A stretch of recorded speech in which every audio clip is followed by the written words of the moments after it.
મિત્રો આજે જોવાના છીએ વિદ્યુત, વીજળી, ઇલેક્ટ્રિસિટી અને રસાયણમાં રાસાયણિક પ્રક્રિયાઓ. એટલે આજે વિદ્યુત અને રાસાયણિક પ્રક્રિયાઓનો અભ્યાસ એટલે વિદ્યુત રાસાયણિક વિજ્ઞાન જોવાના છીએ. વિદ્યાર્થી મિત્રો, રાસાયણિક વિજ્ઞાનની એવી પ્રક્રિયાઓ જેમાં ઓક્સિડેશન અને રિડક્શન દ્વારા ઇલેક્ટ્રિસિટી ઉત્પન્ન થાય. તો વિદ્યાર્થી મિત્રો, આપણે નવા જ પ્રકરણની શરૂઆત કરી રહ્યા છીએ જેનું નામ છે વિદ્યુત રાસાયણિક વિજ્ઞાન.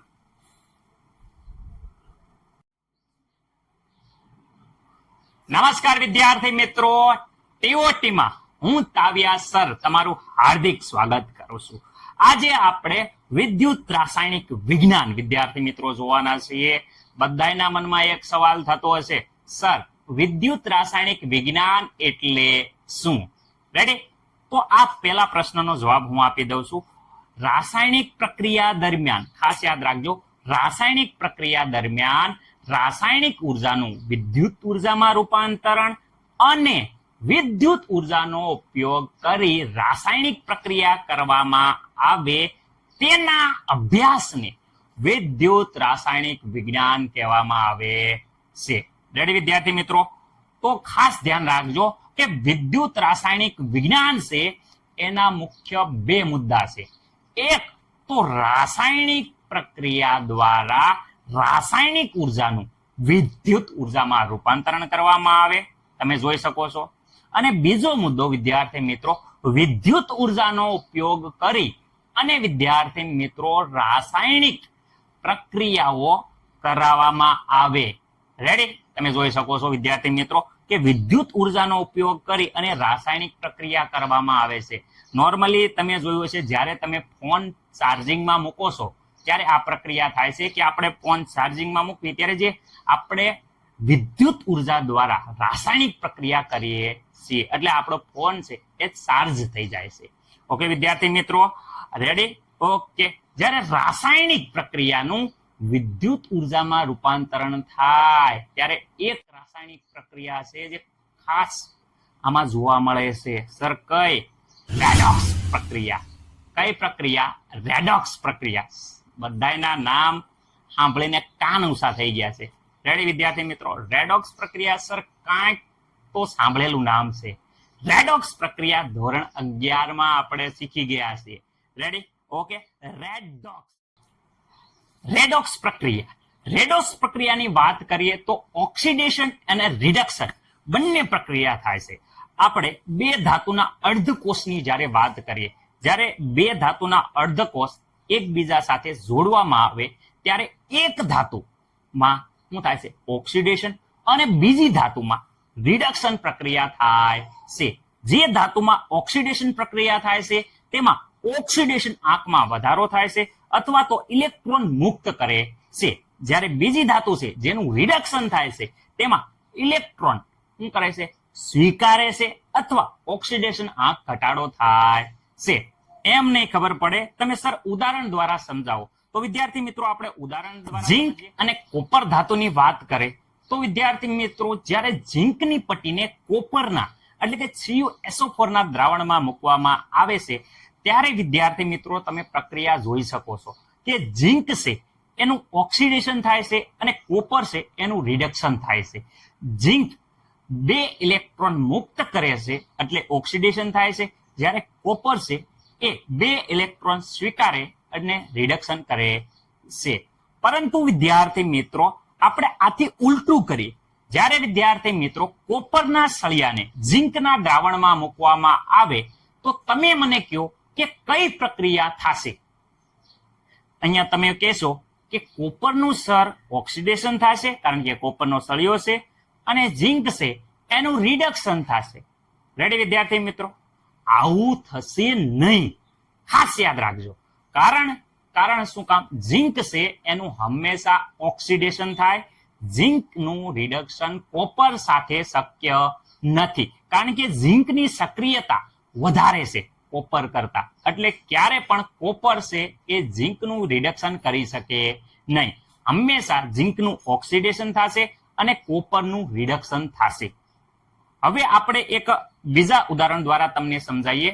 હવે વિદ્યાર્થી મિત્રો, કોપર ધાતુ અને સિલ્વર ધાતુ અહીંયા જોઈ શકીએ છીએ કે ભાઈ અહીંયા કોપરનો સળિયો લીધો છે અને સિલ્વરનું દ્રાવણ તમે જોઈ શકો છો AgNO3 લીધું છે. હવે અહીંયા વિદ્યાર્થી મિત્રો કોપરનું ઓક્સિડેશન થાય છે. કોપર 2 ઇલેક્ટ્રોન મુક્ત કરી અને Cu+2 બને છે, ઓક્સિડેશન થાય છે. જ્યારે સિલ્વર છે Ag+ છે એ ઇલેક્ટ્રોન સ્વીકારી અને વિદ્યાર્થી મિત્રો સિલ્વર ધાતુ બને છે. એટલે કે સિલ્વર ઇલેક્ટ્રોન સ્વીકારી રિડક્શન થાય છે. અહીંયા જોઈ શકો છો કે કોપરનું તો ઓક્સિડેશન થાય છે અને સિલ્વરનું શું થાય છે? રિડક્શન. જ્યારે ઝિંક ધાતુ સાથે કોપરનું શું થતું હતું? રિડક્શન. પરંતુ સિલ્વર ધાતુ સાથે કોપરનું ઓક્સિડેશન થાય છે. એનો મતલબ કે ઓક્સિડેશન રિડક્શન કઈ ધાતુ કોનું કરશે અને કોનું નહીં કરે એનો આધાર ધાતુની સક્રિયતા શ્રેણી ઉપર રહેલો છે. તો દરેક વિદ્યાર્થી મિત્રોને આ ધાતુની સક્રિયતા શ્રેણી આવડવી જોઈએ. ખાસ જોઈ લઈએ. ધાતુની સક્રિયતા શ્રેણીની વાત કરીએ તો ધોરણ 10માં મેં મસ્ત મજાની વિદ્યાર્થી મિત્રો તમને સમજાવી હતી. જેને વિડીયો ન જોવાનો હોય તો ફરીથી એકવાર રિવિઝન કરી લો, કારણ કે આના સિવાય આપણને આગળ આ ચેપ્ટરમાં કઈ ગતાગમ પડશે નહીં. ખાસ જોઈ લીજો. તો અહીંયા ધાતુની સક્રિયતા શ્રેણી હું કહું છું, સૌથી વધુ સક્રિય કોણ? તો વિદ્યાર્થી મિત્રો પોટેશિયમ. તો આ શોર્ટકી દ્વારા હું તમને યાદ કરાવું છું આ સક્રિયતા શ્રેણી કેવી રીતે યાદ રાખવાની. ધાતુની આખી સક્રિયતા શ્રેણી છે એ એક જ ઝટકામાં એક જ મિનિટમાં આવડી જશે. રેડી? જો અહીંયા બોલું છું, ધ્યાન રાખજો. કટરીનાએ કાર માંગી. સલમાનભાઈ અગર કટરીનાએ શું માંગી? કાર માંગી. સલમાનભાઈ કેવી માંગી પછી જોજો. અને સલમાનભાઈએ કઈ આપી ઈ જુઓ તમે. રેડી? કટરીનાએ કાર માંગી. કોની પાસે માંગે? સલમાનભાઈ પાસે. સીધી વાત છે. કટરીનાએ કાર માંગી અલ્ટો ઝેન ફરારી. રેડી? અલ્ટો ઝેન ફરારી. રેડી? કટરીનાએ કાર માંગી અલ્ટો ઝેન ફરારી. સલમાનભાઈ હા આવી ગાડીઓ આપે અલ્ટો ઝેન ફરારી? નહીં, ઓડી આપે. તો કેવી આપી જુઓ. कटरीनाए कार मांगी अल्टो जेन फरारी, फिर भी है क्यों मिली सिल्वर ऑडी पैक. रेडी विद्यार्थी मित्रों? कई मળી? Silver Audi pack. रेडी विद्यार्थी मित्रों? આમાં ખાસ યાદ રાખવાનું, ઉપર પોટેશિયમ છે, કેલ્શિયમ, મેગ્નેશિયમ, આ ઉપરવાળી ધાતુ છે એ હંમેશા ઇલેક્ટ્રોનનું દાન કરે. જે ઇલેક્ટ્રોન મુક્ત કરે એનું ઓક્સિડેશન થાય. ઉપરવાળી ધાતુ છે એનું ઓક્સિડેશન થાય. નીચેવાળી ધાતુ છે એ ઇલેક્ટ્રોન મેળવે, સ્વીકારે, એટલે રિડક્શન થાય. જ્યારે આમાંથી કોઈ પણ બે ધાતુ લ્યો, એમાં ઉપરવાળી ધાતુ હશે એનું ઓક્સિડેશન થશે, કારણ કે એ વધારે સક્રિય છે. એની નીચેવાળી ધાતુનું એ રિડક્શન કરશે.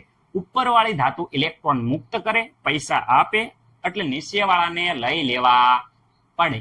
ઓકે વિદ્યાર્થી મિત્રો, ખાસ યાદ રાખજો. ઉપરવાળા છે ગુંડા, પરંતુ સારા ગુંડા છે, જે ઇલેક્ટ્રોન મુક્ત કરે છે. ઇલેક્ટ્રોન મુક્ત કરે છે અને નીચેવાળાને ઇલેક્ટ્રોન લઈ લેવાના રહેશે સાનામાના, કાંઈ બોલ્યા વગર, કારણ કે ઉપરવાળા વધુ સક્રિય છે.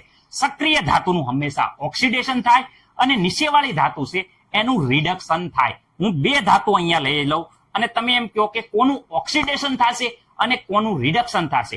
ઉપરવાળી ધાતુ હશે વિદ્યાર્થી મિત્રો એ નીચેવાળી ધાતુનું હંમેશા રિડક્શન કરશે. રેડી વિદ્યાર્થી મિત્રો? ચલો થોડીક પ્રક્રિયા જોઈ લઈએ. ચલો દેખીએ કિસમે હે કિતના દમ. નીચે આપેલી 3 પ્રક્રિયા તમારા નોલેજનો ઉપયોગ કરીને લખવાની છે. જે ધાતુની સક્રિયતા વધુ તેનું ઓક્સિડેશન થશે અને પ્રક્રિયા થાય છે. પહેલી પ્રક્રિયા, ઝિંક કોપર કરતા વધુ સક્રિય હોવાના કારણે ઝિંકનું ઓક્સિડેશન થાય છે અને પ્રક્રિયા થાય છે. બીજી પ્રક્રિયાની વાત કરીએ, એલ્યુમિનિયમની સક્રિયતા ઝિંક કરતા વધુ છે, એટલે એલ્યુમિનિયમનું ઓક્સિડેશન થશે અને પ્રક્રિયા થાય છે. પરંતુ ત્રીજી પ્રક્રિયામાં કોપર છે એ આયન કરતા ઓછો સક્રિય છે, જેથી કોપર ઓક્સિડેશન થશે નહીં, એટલે પ્રક્રિયા થશે નહીં. પરંતુ ચોથી પ્રક્રિયા, આયનની સક્રિયતા કોપર કરતા વધુ હોવાના કારણે આયનનું ઓક્સિડેશન થાય છે અને પ્રક્રિયા થાય છે. છઠ્ઠી પ્રક્રિયા થશે નહીં. આગળની પ્રક્રિયા લાસ્ટની વાત કરીએ તો કોપરની સક્રિયતા સિલ્વર કરતા વધુ હોવાના કારણે પ્રક્રિયા થાય છે. તો વિદ્યાર્થી મિત્રો, જ્યારે અહીંયા રાસાયણિક પ્રક્રિયા થાય છે ત્યારે વિદ્યાર્થી મિત્રો આપણે કીધું કે બે અર્ધકોષના જે ધ્રુવ છે, એક તો એનોડ અને એક છે કેથોડ ધ્રુવ. વિદ્યાર્થી મિત્રો, એનોડ ઉપર શું થાય છે? ઓક્સિડેશન થાય છે અને કેથોડ ઉપર રિડક્શન થાય છે. સર, આ યાદ કેમ રાખવું આવું કે એનોડ ઉપર ઓક્સિડેશન થાય છે અને કેથોડ ઉપર રિડક્શન થાય છે? તો વિદ્યાર્થી મિત્રો, મસ્ત મજાની શોર્ટકી છે, જરા ધ્યાન રાખો. એન ઓક્સ, જ્યારે વિદ્યાર્થી મિત્રો આપણે ઓક્સ હોય એની આગળ એ લગાડવી કે એન? તો સર, ઓક્સ હોય ઓ આવ્યો એટલે આગળ આપણે શું લગાવી? એન. એટલે એન ઓક્સ એટલે કે એનોડ ઉપર ઓક્સિડેશન. સર રેડી છે? એનોડ ઉપર ઓક્સિડેશન નહીં ભૂલીએ. હવે વિદ્યાર્થી મિત્રો, મને બિલાડી કેવી? લાલ રંગની પસંદ છે. ઓકે, મને લાલ બિલાડી આવે એ વધારે ગમે કાળી બિલાડી કરતા. તો કઈ બિલાડી વિદ્યાર્થી મિત્રો? તો કેટ રેડ. જોઈ શકો છો, કેટ મને કેવી ગમે? રેડ કેટ ગમે, કાળી કેટ ગમતી નથી. તો કેટ રેડ એટલે કે કેથોડ ઉપર, કેટ એટલે કેથોડ ઉપર, રેડ, રેડ એટલે રિડક્શન થાય છે. રેડી? કેથોડ ઉપર રિડક્શન. હવે ભૂલતા નહીં. એન ઓક્સ એનોડ ઉપર ઓક્સિડેશન, કેટ રેડ એટલે કે કેથોડ ઉપર રિડક્શન થાય છે. આ શોર્ટકી દરેક વિદ્યાર્થી મિત્રોને યાદ રાખવાની છે લાસ્ટ લગીન. ઓકે, બહુ ઇમ્પોર્ટન્ટ છે.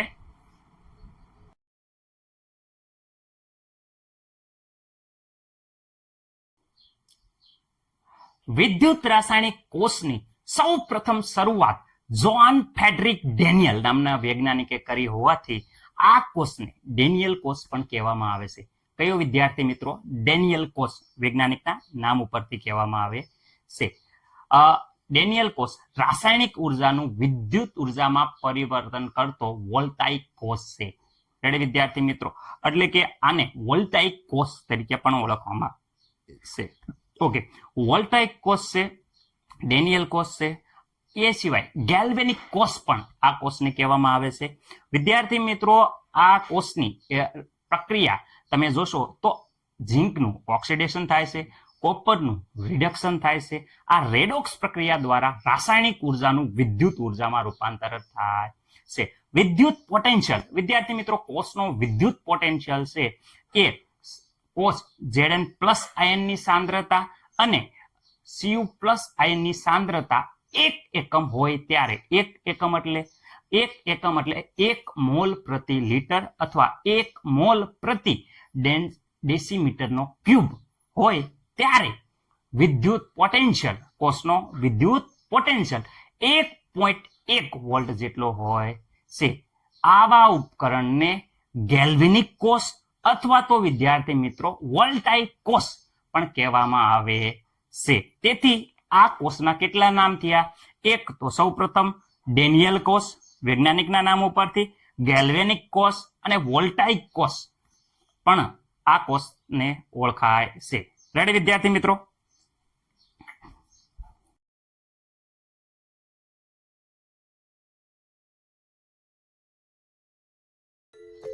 વિદ્યુત રાસાયણિક કોષની બનાવટ અને તેની કાર્ય પદ્ધતિ આપણે જોઈશું વિદ્યાર્થી.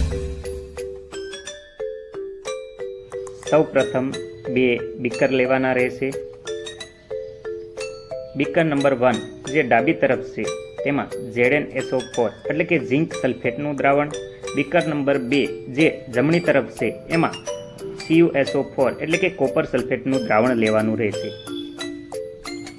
કોપર સલ્ફેટનું દ્રાવણ તમે જોઈ શકો છો કે બ્લુ રંગનું એટલે કે વાદળી રંગનું હોય છે, જ્યારે ઝિંક સલ્ફેટનું દ્રાવણ રંગવિહીન હોય છે. તમે જોઈ શકો છો વિદ્યાર્થી મિત્રો. હવે ઝિંક સલ્ફેટના દ્રાવણમાં ઝિંકનો સળિયો મૂકવામાં આવે છે જે એનોડ ધ્રુવ તરીકે વર્તે છે. એનોડ ઉપર ઓક્સિડેશન થાય છે.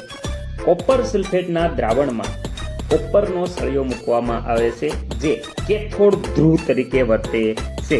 કેથોડ ઉપર રિડક્શન થાય છે. આપણે આ પહેલા જ શીખી દીધું છે. એન ઓક્સ એટલે કે એનોડ ઉપર ઓક્સિડેશન થશે. કેટ રેડ એટલે કે કેથોડ ઉપર રિડક્શન થશે.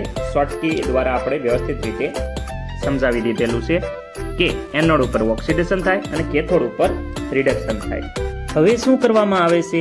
તો હવે આ બંને અર્ધકોષને તાર વડે જોડતા વિદ્યુત પ્રવાહ ઉત્પન્ન થાય છે. તમે જોઈ શકો છો કે બલ્બ છે એ ચાલુ છે. એવું તો શું થતું હશે કે જેના કારણે આ બલ્બ ચાલુ થાય છે? તો ચાલો આપણે એની અંદર થતી રાસાયણિક પ્રક્રિયા જોઈએ. એનોડ ધ્રુવ જે ઝીંકનો સળિયો છે ત્યાં ઓક્સિડેશન થાય છે, એટલે કે Zn+2 આયનમાં રૂપાંતરણ થાય છે. સાથે સાથે 2 ઇલેક્ટ્રોન મુક્ત થાય છે. અહીં ઝીંકનું આયનમાં રૂપાંતરણ થતું હોવાના કારણે ઝીંકની પટ્ટી દ્રાવ્ય બને છે, ઓગળે છે. એટલે કે ઝીંકની પટ્ટીનું વજન તમે જોઈ શકો છો ઘટે છે. કારણ કે ઝીંક છે એ Zn+2 આયન સ્વરૂપે દ્રાવણમાં દ્રાવ્ય થાય છે, જેના કારણે ઝીંકની પટ્ટીનું વજન છે એ ઘટે છે. ઝીંકની પટ્ટીનું વજન ઘટવાનું કારણ ઝીંક Zn+2 આયન બને છે. એટલે કે આખું બીકરનું જે દ્રાવણ છે એ ધનમય બને છે Zn+2 આયનના કારણે. તો આ જે સાથે 2 ઇલેક્ટ્રોન મુક્ત થાય છે તે ઇલેક્ટ્રોનનું સર શું? ઇલેક્ટ્રોન ઉત્પન્ન થાય છે તો કઈ દિશામાં જાય છે?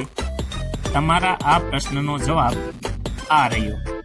ઇલેક્ટ્રોન એનોડ ધ્રુવથી કેથોડ ધ્રુવ તરફ ગતિ કરે છે.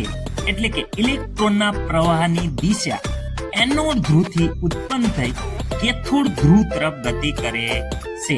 કેથોડ ધ્રુવ જે કોપરના દ્રાવણમાં રહેલો છે, પરંતુ જ્યારે તમને કરંટની દિશા, વિદ્યુત પ્રવાહની દિશા કે તો ખાસ યાદ રાખવાનું છે કે ઇલેક્ટ્રોન પ્રવાહની દિશા કરતા વિરુદ્ધ હોય છે.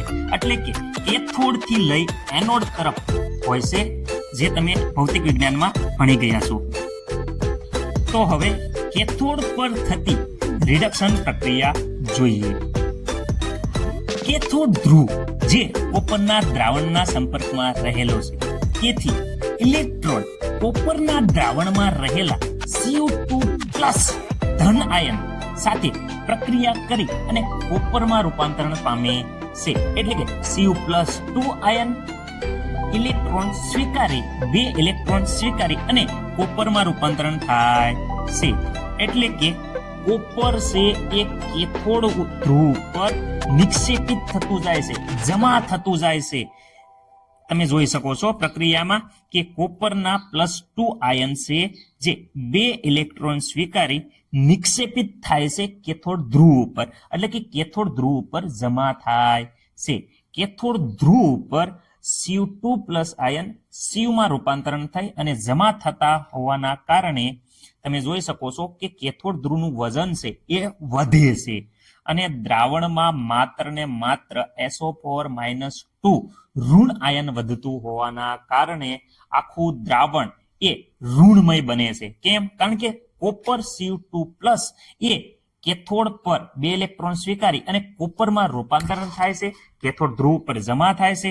એટલે આખું દ્રાવણ જોઈ શકો છો માં SO4-2 આયન વધે છે. અત્યારે તમે દ્રાવણનો રંગ જોશો તો દ્રાવણનો રંગ આછા વાદળી રંગનું થઈ જાય છે. શરૂઆતમાં ઘાટા વાદળી રંગનું હતું, જે દ્રાવણ આછા વાદળી રંગનું થઈ જાય છે, કારણ કે દ્રાવણમાં Cu+2 આયનની સાંદ્રતા ઘટતી હોવાના કારણે દ્રાવણ છે એ આછા વાદળી રંગનું થાય છે. SO4-2 દ્રાવણમાં વધવાના કારણે દ્રાવણ છે એ ઋણભારિત બને છે, જ્યારે બાજુવાળા બીકરમાં દ્રાવણ ધનભારિત હતું.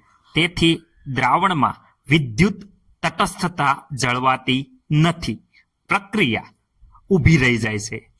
કારણ કે બંને અર્ધકોષના દ્રાવણને અંદરથી જોડતી કડીનો અભાવ છે.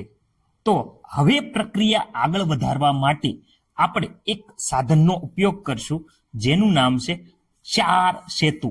વિદ્યાર્થી મિત્રો, ક્ષાર સેતુ છે એ બંને દ્રાવણને જોડવાનું કામ કરે છે, બંને દ્રાવણની વિદ્યુત તટસ્થતા જાળવી રાખે છે.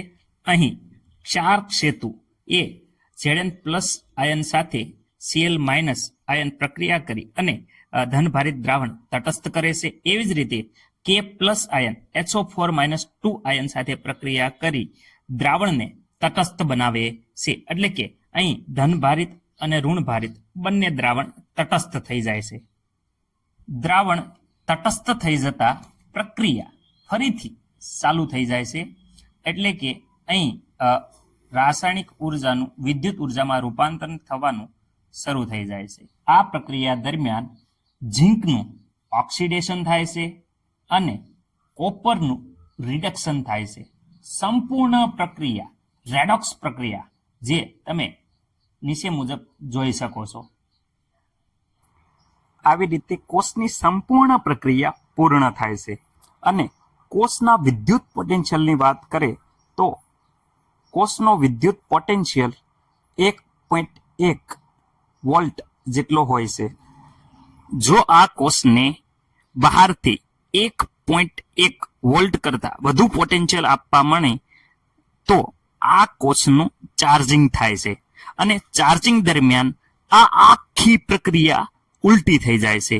એટલે કે અહીં કોપર એ એનોડ તરીકે અને ઝિંક એ કેથોડ તરીકે વર્તે છે અને આખી પ્રક્રિયા ઊંધી થાય છે, જે આપણે હવે ડિટેલથી જોઈશું.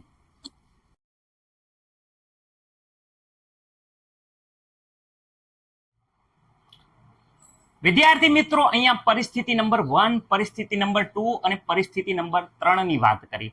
અહીંયા વિદ્યાર્થી મિત્રો બહારનો જે વિદ્યુત પોટેન્શિયલનું મૂલ્ય છે એ 1.1 વોલ્ટ કરતા ઓછું છે. રેડી? આપણો કોષનો જે વિદ્યુત પોટેન્શિયલ છે એ કેટલો છે? 1.1 વોલ્ટ. તો એના કરતા અહીંયા જોઈ શકો છો કે પોટેન્શિયલનું મૂલ્ય છે એ કેવું છે? ઓછું. બાહ્ય પોટેન્શિયલનું મૂલ્ય ઓછું છે પરિસ્થિતિ 1 માં.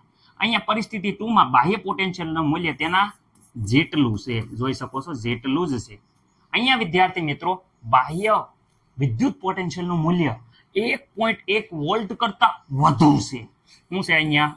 વધુ. Okay sir. અહીંયા ઓછું છે ત્યારે શું થાય? અહીંયા વધુ છે ત્યારે શું થાય?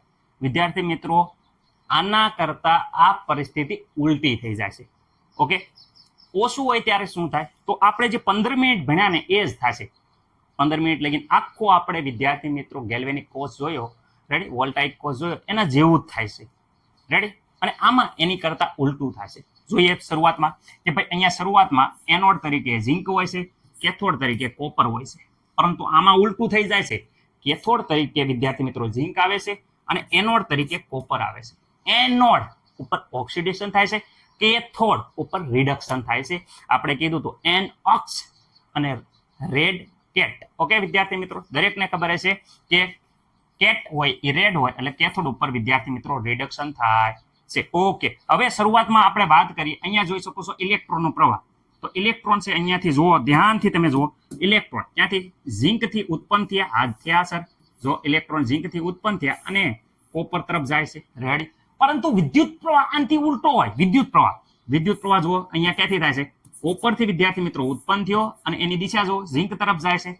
તો આ એ જ છે પહેલો મુદ્દો જુઓ કે અહીંયા બાહ્ય પરિપથમાં ઇલેક્ટ્રોન ક્યાંથી? ઝિંકના સળિયાથી કોપરના સળિયા તરફ. આ ઝિંકથી ઇલેક્ટ્રોન કોપરના સળિયા તરફ. અને વિદ્યુત પ્રવાહ એના કરતા વિરુદ્ધ જુઓ, કોપરથી લઈ અને વિદ્યાર્થી મિત્રો ઝિંક તરફ ગતિ કરે છે વિદ્યુત પ્રવાહ. ઓકે, અને અહીંયા છે ઝિંક છે એ એનોડ તરીકે વર્તે છે વિદ્યાર્થી મિત્રો. એનોડ છે એ ઓક્સિડેશન થાય છે એટલે ઝિંક દ્રાવ્ય બને છે, ઓગળે છે અને તેનું વજન છે એ ઘટતું જાય છે, જે આપણે જોઈ લીધેલું છે. અને આગળ કોપર છે વિદ્યાર્થી મિત્રો એ કેથોડ તરીકે વર્તે છે, રિડક્શન થાય છે એટલે કે કેથોડની સપાટી ઉપર નિક્ષેપિત થાય છે, જમા થતું જાય છે કોપર. એટલે પટ્ટી કેથોડની જાડી થતી હતી કોપરની. રેડી? Okay sir. ઓકે, આ સર તો ખબર પડી ગઈ. હવે આમાં શું? અહીંયા ઓછું હતું અને અહીંયા વધુ હતું. તો વધુ હોય એટલે કે વિદ્યાર્થી મિત્રો ચાર્જિંગની પ્રક્રિયા થાય. મેં તમને કીધું હતું ચાર્જિંગની પ્રક્રિયા થાય ત્યારે એકદમ ઉલટું થઈ જાય છે. એટલે કે વિદ્યાર્થી મિત્રો અહીંયા રાસાયણિક ઉર્જાનું વિદ્યુત ઉર્જામાં રૂપાંતર થતું હતું. રેડી? પ્રક્રિયા ચાલુ રહેતી હતી. અહીંયા પ્રક્રિયા પ્રતિગામી થઈ જાય છે એટલે કે પૂર્વગામી દિશામાં આગળ વધતી હતી, આ પ્રતિગામી દિશામાં આગળ વધશે, પ્રક્રિયા વિરુદ્ધ થઈ જાય છે. ઓકે, જુઓ વિદ્યુત ઉર્જાનું રાસાયણિક ઉર્જામાં રૂપાંતરણ થાય છે વિદ્યાર્થી મિત્રો. રેડી? શું થઈ જાય? ઊંધું થઈ જાય. બહારથી વધારે આપણે વિદ્યુત પોટેન્શિયલ આપ્યો એટલે કોષ છે એ ચાર્જિંગ થવા માંડશે. એટલે કે વિદ્યાર્થી મિત્રો વિદ્યુત ઉર્જાનું રાસાયણિક ઉર્જામાં રૂપાંતરણ થાય છે. રેડી? એટલે કે વિદ્યુત ઉર્જા અસ્વયંપૂરિત રીતે શું થઈ જાય છે? રાસાયણિક પ્રક્રિયા કરવામાં આવે છે. વિદ્યુત ઉર્જા આપી અને આપણે અસ્વયંભૂ શું કરવામાં આવે છે? કે રાસાયણિક પ્રક્રિયા કરવામાં આવે છે. તેથી આ કોષને શું કહેવામાં છે?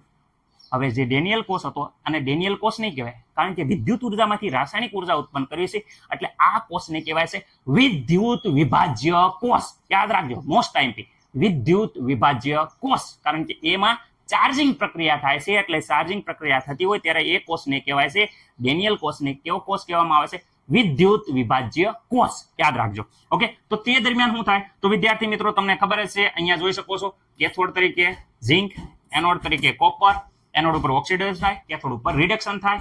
ઇલેક્ટ્રોન પ્રવાહની દિશા હું કહું તો ઇલેક્ટ્રોન અહીંયા જુઓ કોપર થી નીકળે છે અને કેના તરફ જાય છે? ઝિંક તરફ.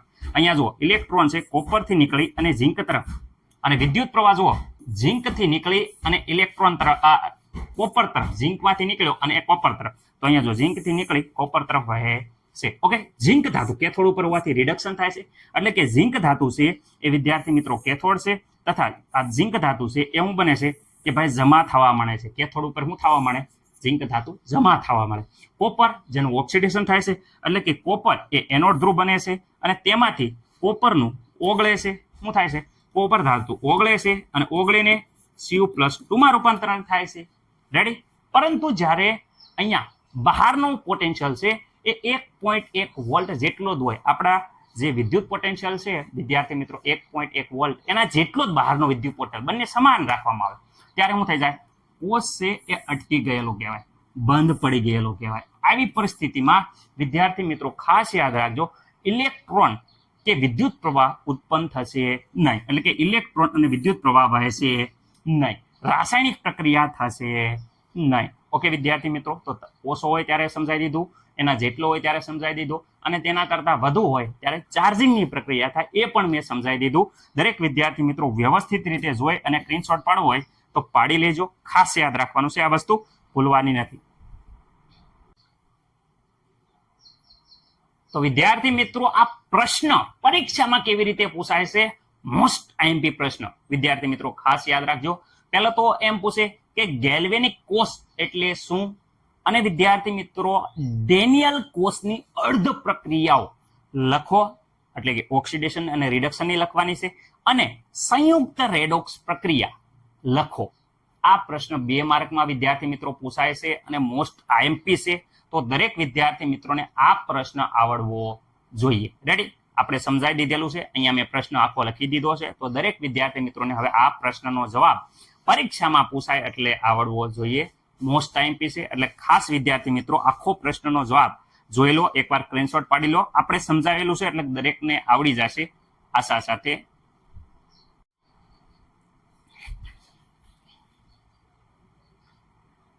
તો ચલો દેખે કિસમે હે કિતના દમ. વિદ્યાર્થી મિત્રો આ દરેક પ્રશ્નોના જવાબ તમને આવડતા હશે. રેડી? આશા છે કે દરેક વિદ્યાર્થી મિત્રો, જો પહેલા તો રેડોક્સ પ્રક્રિયા આખી આવડતી છે. એનોડ તરીકે વિદ્યાર્થી મિત્રો શું હોય? ઝિંક. કેથોડ તરીકે શું હોય? કોપર. ઝિંક ઉપર ઓક્સિડેશન થાય, કેથોડ ઉપર કોપરનું વિદ્યાર્થી મિત્રો રિડક્શન થાય. ઓકે, અહીંયા આખું આ વ્યવસ્થિત રીતે બધા પ્રશ્નોના જવાબ તમને આવડતા હશે. કોમેન્ટ કરવાની છે, ખાસ તો આવડો આ. એક તો વિદ્યાર્થી મિત્રો પ્રમાણિત ડેનિયલ કોષ છે, એનું કોષ પોટેન્શિયલનું મૂલ્ય કેટલું હોય? તો વિદ્યાર્થી મિત્રો એ કોમેન્ટ કરવાની છે. પણ ચલો હું આ પહેલાનો જવાબ આપી દઉં છું, 1.1 વોલ્ટ જેટલું હોય છે. બીજાનો જવાબ આપી દઉં છું, ડેનિયલ કોષમાં રાસાયણિક ઉર્જાનું શેમાં રૂપાંતર થાય? વિદ્યુત ઉર્જામાં. ઓકે વિદ્યાર્થી મિત્રો, આ એનોડ તરીકે શું હોય? કેથોડ તરીકે શું હોય? એટલે કે ત્રીજો, ચોથો અને પાંચમો પ્રશ્નનો જવાબ તમારે તમારા નામ સાથે કોમેન્ટ કરવાની છે. ઓકે વિદ્યાર્થી મિત્રો, અને શક્ય બને તો તમારા શાળાનું નામ અને કયા વિસ્તારમાં આવી છે તે પણ કોમેન્ટ કરો. રેડી વિદ્યાર્થી મિત્રો? જેથી મને ખબર પડે કે કેટલા વિદ્યાર્થી મિત્રોને કેટલી વસ્તુ આવડી છે. રેડી? ઓકે, ચલો તો વિદ્યાર્થી મિત્રો હવે આગળ વધીએ.